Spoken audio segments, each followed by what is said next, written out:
How to view burst photos on iPhone. To get started, first of all go ahead and open up the Photos application on your phone. The iPhone Photos app allows users to view, organize, and interact with their media library. Here, you can view all the photos and videos on your phone. Open any photo from here. As you can see, these photos are currently in the burst mode.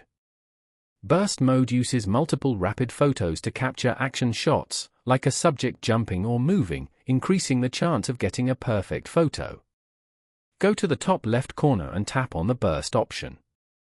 Swipe left to view all the burst photos and then choose your favorite ones. After that, tap on Done at the top right corner. Here, choose if you want to keep all the burst photos or only one favorite. Following these steps, you can easily view burst photos on iPhone. Thank you for watching. Please leave a like if this tutorial helped you, or leave a comment below if you have any questions related to the video.